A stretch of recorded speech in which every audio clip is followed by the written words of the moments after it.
session of Grab and Go Growth Tactics. My name is Jim Wilcox. I own a Sandler Performance Center in Fort Wayne and South Bend, Indiana. We have 2 locations servicing our great state. I am joined by Mr. Tim Berry. Tim, I'll let you introduce yourself. Good morning, good afternoon, everybody. This is Tim Berry. I own the Sandler Performance Center in the wonderful Republic of Texas, Fort Worth style, and happy to be here again. Awesome. We normally would be joined by John Vanderslice out of Medford, New Jersey. John had to step away to take care of some stuff, and he sends his regards, and he will be with us next week. So today, couple of housekeeping bits. We want you guys to get familiar with chat. If you're first time joining us, we like to have you interactive in the chat. So find your chat button.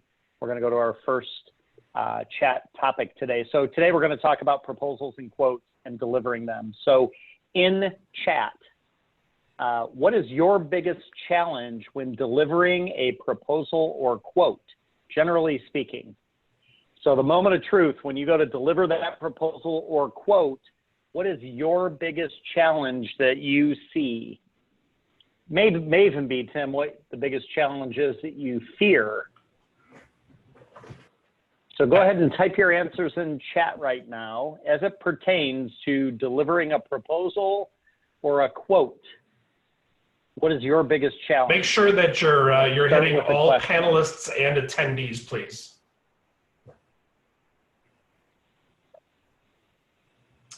All right, so Doug Hood, resisting the temptation to email in.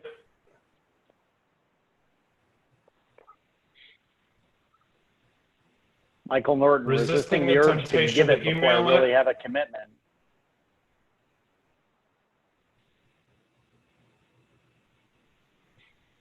Sticker shock from Kara Saylor. Adam, feel like I'm being taken seriously. Price being the only decision. Fear that we weren't clear about budget prior to delivery. Awesome. Excellent. Keep them coming. Nice. Additional questions that were not addressed. Provide the quote and never hearing back. John, thank you. Hopefully today you guys will walk away with some tactics that'll prevent that one, John. All right, very good. Appreciate you. Keep them coming as you think about them. What your biggest challenge when delivering a proposal or quote. So let's talk about this. All right, so more of a rhetorical question, and feel free to answer in chat if you want. When it comes to delivering a quote or a proposal, do you actually have a process for it that you discuss with the prospective client or the current client, or do you just wing it? So I'll repeat that again so we can get some more interaction in the chat box. When it comes to delivering a quote or a proposal, do you actually have a process for delivering that, or do you wing it? And here's why I bring this up, Tim. There's too often sales reps will use the proposal as a means to just get in the door, right? So we play this game of quote and hope. If I can quote 100, I'll win 13, and if I win 13, I'll have a decent month, right? May have to give away a little margin to get those 13, but you know, so we do this versus using a sell-first approach, then leverage a quote and proposal is actually a formality in closing the business. So curious what you see out there when you're coaching sales professionals. I see that probably too much. Yeah, no, I agree with you on that. And some of the other things that people do is we tend to fall in love with the proposal. And what I call it in the old days, I called it the thud factor. And the thud factor was that you come in with this big 2-inch ring, binder full of things in the quote, and you're more than happy to vomit everything that, that's included in it. And then you thump it on the desk, and it's got good, real thud factor, hoping to impress the prospect in the first place. And, the honest thing is that 100% of those times, what do? They flip the thing over to the back page and they look for the price first. And so I see that as well. Yeah, so whether we're delivering that in person and we hand it to them and they go to page 10 and look at the price, or like John Eichley said, we email it over and then we're in perpetual chase mode. We don't clearly articulate a process for this. So the question that I have then is the goal really to sell, right? So if you are on this call and you're playing the quote and hope game, is the goal to really sell, or are you just playing a numbers game? So I would argue that quote and hope is easy. I can generate thousands of quotes. I'll win my fair share, might be good enough. It begs the question of whether we're working harder or smarter. But going back to the previous slide, develop a process, and this will be one of 3 bullet points we're going to give you today. Number 1 is develop a process for delivering your quote or your proposal. Now, at some point, we'll do a grab and go on answering RFQs, RFPs, RFIs, and it's very similar concept that I'll talk about when we do that one. Have a process that you discuss with the prospect. So, for example, if Tim says to me, "Hey, Jim, this all looks great. I would like to have a proposal. As the next step in our process, could we get something together?" As long as I've followed my sales process and it's appropriate to do so, I'm going to say to Tim, "Sure, happy to do that. Can I share with you how this typically works?" Now, a couple things happen there, right? We maintain equal business stature.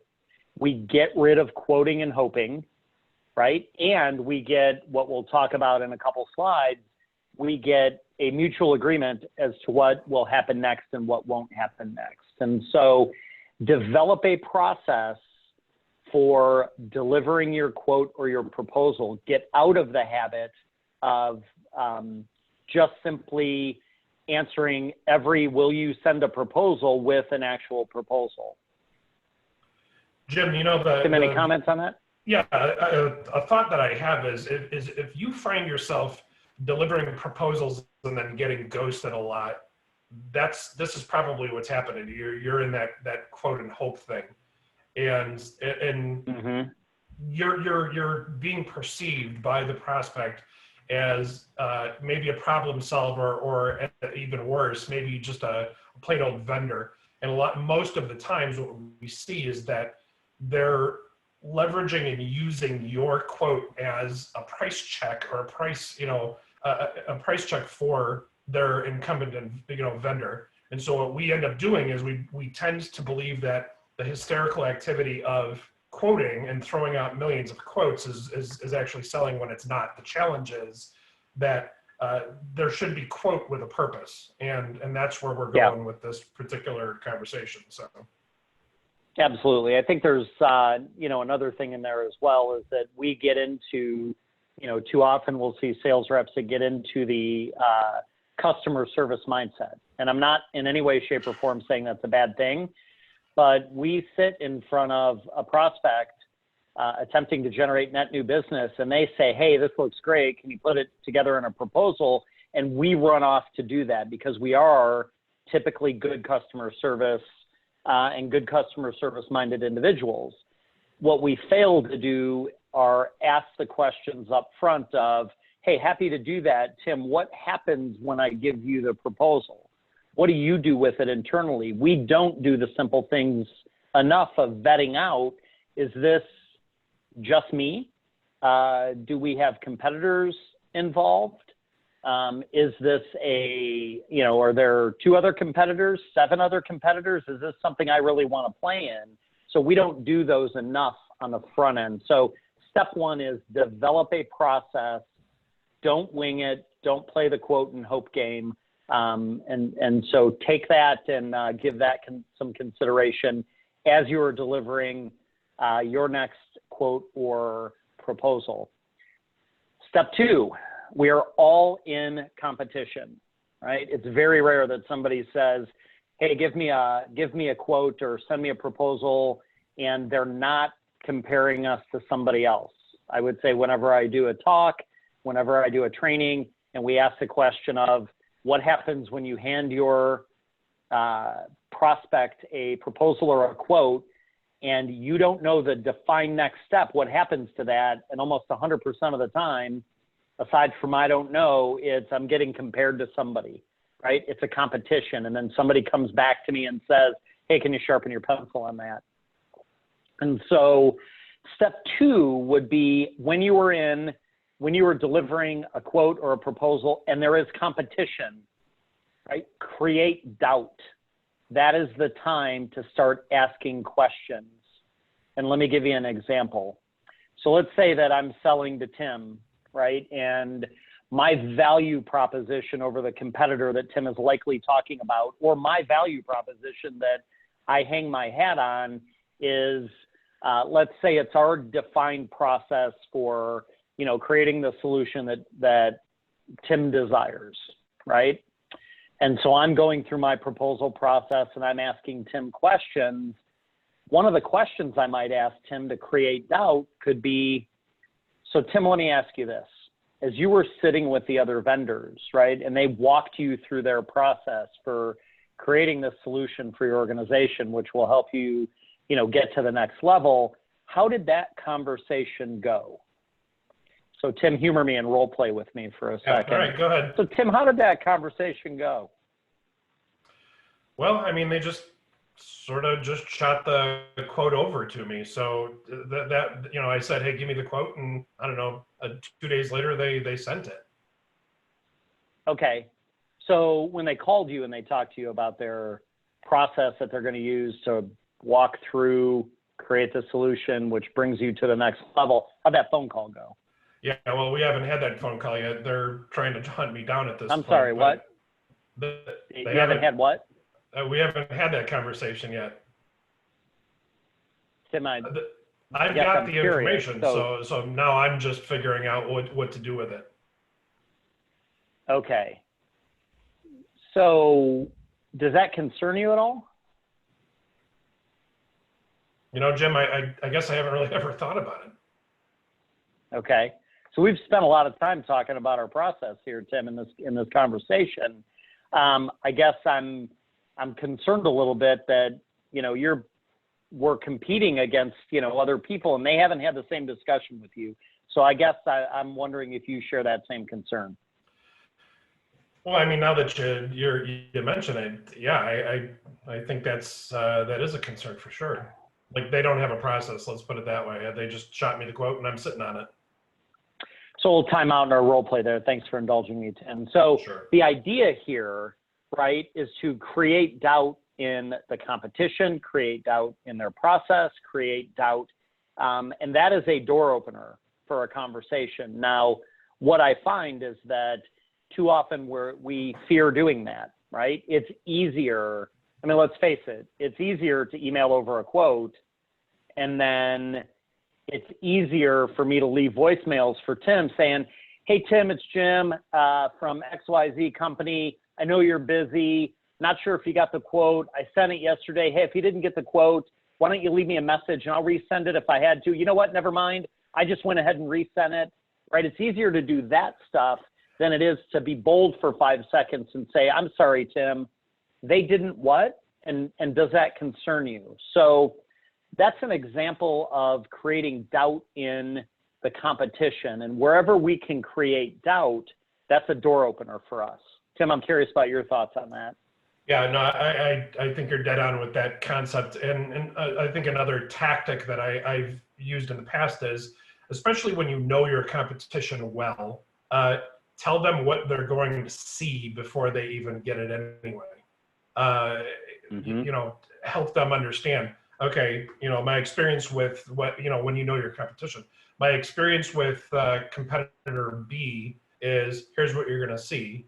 And then the interesting thing is there's a credibility piece with that because, yeah, you're demonstrating expertise even in the competitor's process before they even see what the competitor is going to present.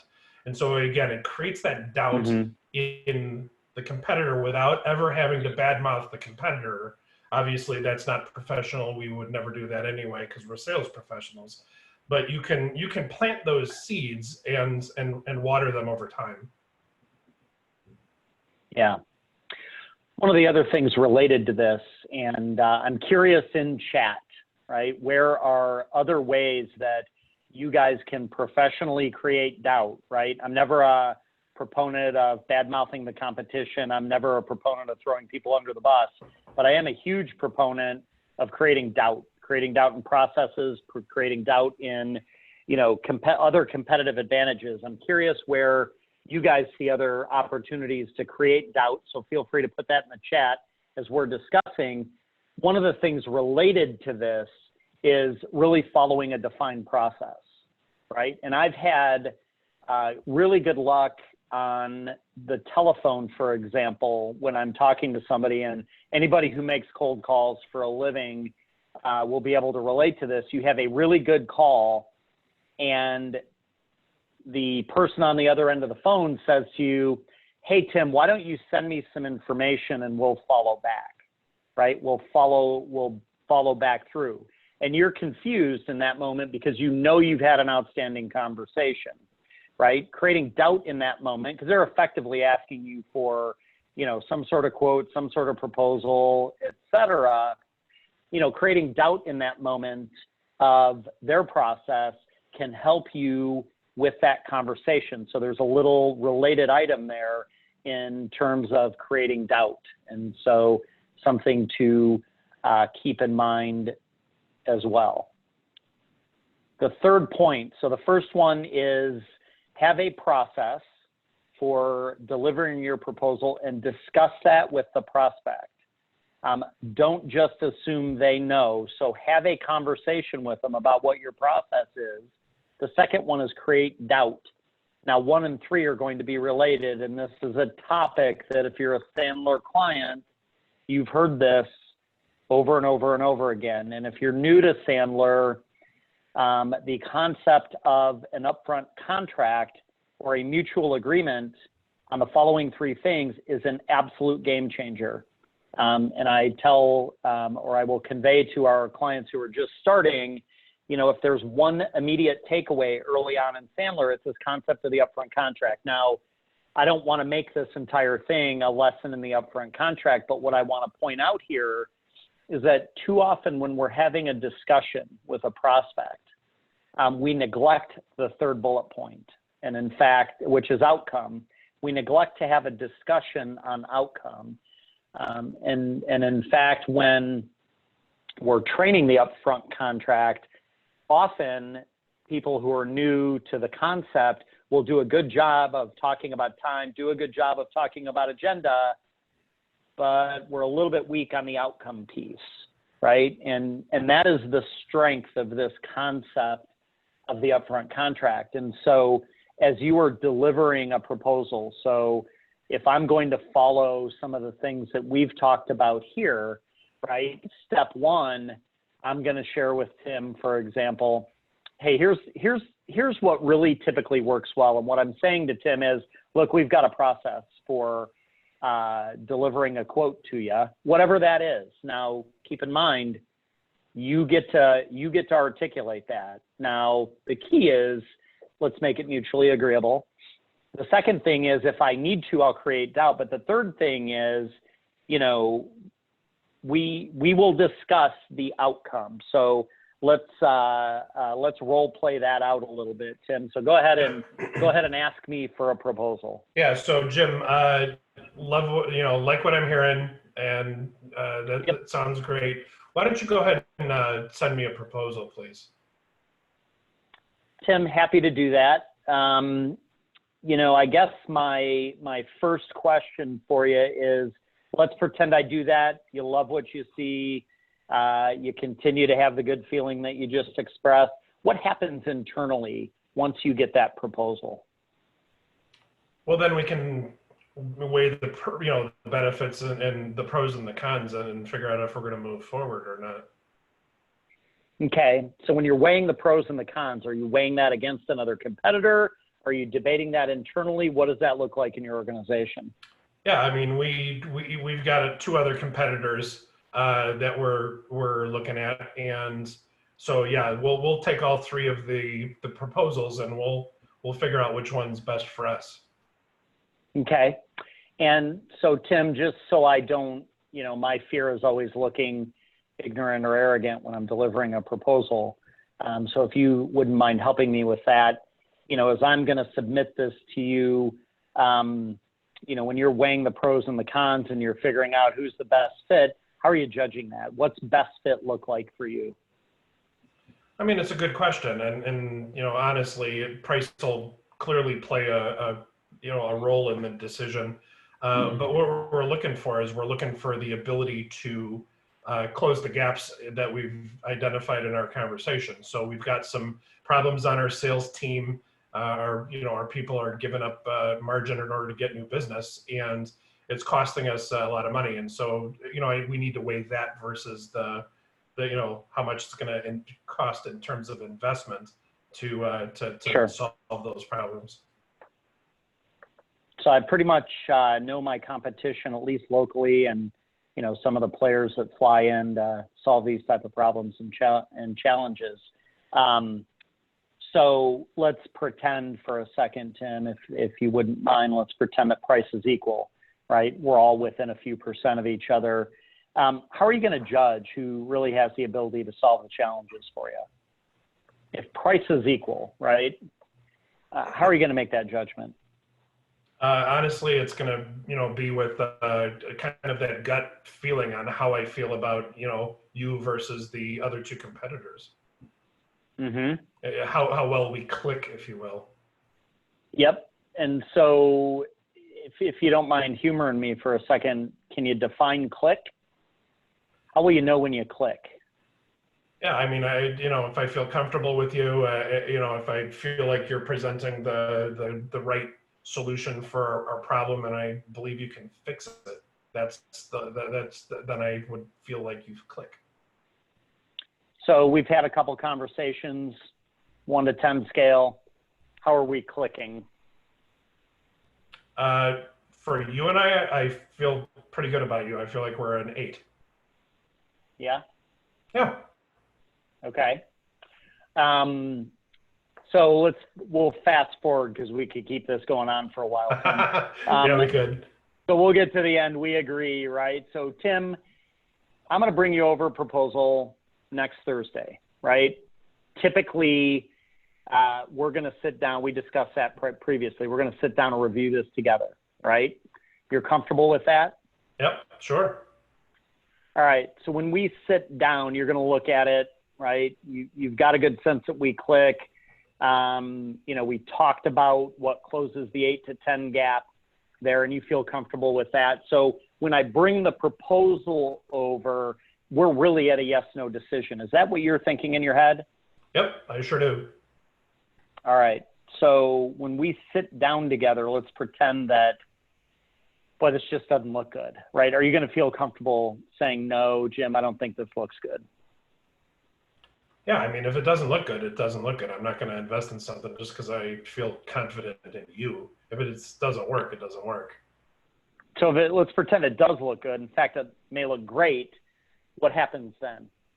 Well, then at that point, we're ready to sign a contract or sign the proposal or issue the PO. All right.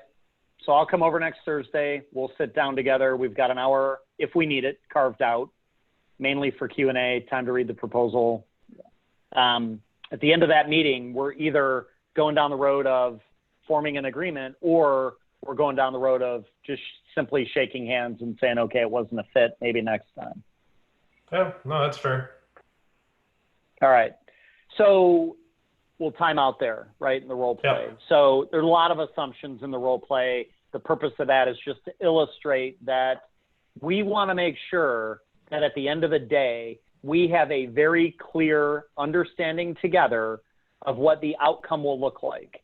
And what I mean by that is Tim and I took the time to define what no looks like, and we took the time to define what yes looks like, because when we're handing over a proposal, it should be that ultimate moment of truth, right? Handing over a proposal or handing over a quote, that really should not be the beginning of my sales process, right? Because typically I'm spilling all my candy It's not something I want to give away early on. It really should be that thing that I'm doing to really formalize the agreement, or we're getting out, right? And no is perfectly okay. Look, if we're not a fit, I don't want to chase people. So I know that on a webinar, we don't have the ability to interact like we do in a Zoom meeting, but I did see that Steve Phones raised his hand. Tim, did you see anything in the chat from Steve? Or Steve, did you have a question? If Steve is still on the webinar. Accident. Thanks, Steve. All right, appreciate that. So just to recap, right? Number one, and I want to make sure everybody's comfortable with this, have a process for delivering your proposal or your quote. If you are not comfortable with that idea or you have questions on it, reach out to your Sandler trainer. Myself, Tim Berry, John Vanderslice, anybody on our team, Kelly Ambrioli, Tim Brown, reach out to us, we'll help you, right? If you're new to Sandler, new to us, reach out to one of us, whoever's in your local area, then we will help you with talking through what a process could look like. For me, it's simply first look, right? We're gonna have some Q&A. We're gonna have a sit down together, and then we're gonna have a decision. That's typically, and it's really that simple. But what I want out of that is I want the prospect to have some buy-in with that. I want to have that dialogue so that they're on the same page as me, I'm on the same page as them, and there's no guessing. Second step is, if you need it, if you're competing, work really hard to create doubt in the competition's value proposition, in their approach, in their model, etc. That's going to be the best thing. Don't rely on your proposal to sell it for you. And certainly, and I'm sure any manager on this call would agree, don't rely on price to sell it unless you happen to be the discount king of Fort Worth, Texas.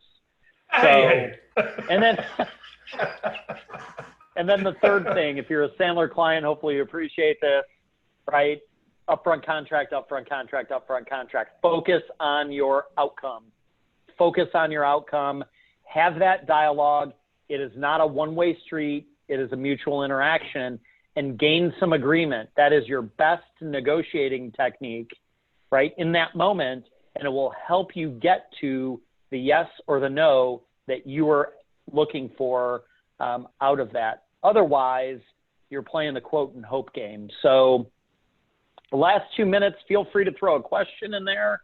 Appreciate the kind words for those who have had to jump off the webinar early. Any questions, any comments? Any Jim, thoughts about I this think content today? Go ahead.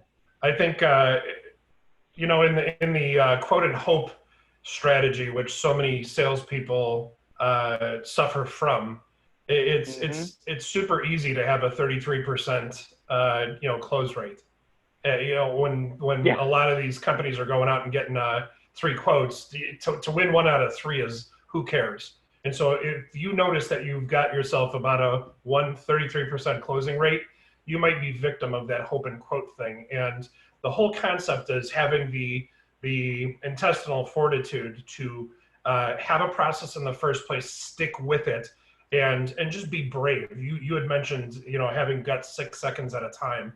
The head trash that we have as salespeople sometimes, when we don't have the right training or the right coaching, is that we're gonna dazzle people with our witty banter and our charm, and we're gonna somehow convince these people that they're gonna buy from us and they're gonna fall in love with us. And that just can't be the strategy. Again, if you find yourself with a 33% close rate, then you might want to get with your Sandler trainer to discuss how to make that go up substantially, because quoting and hoping just can't be the way to win.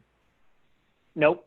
It's not a long-term strategy. So, all right, thank you. We promised you 30 minutes. We've given you 30 minutes.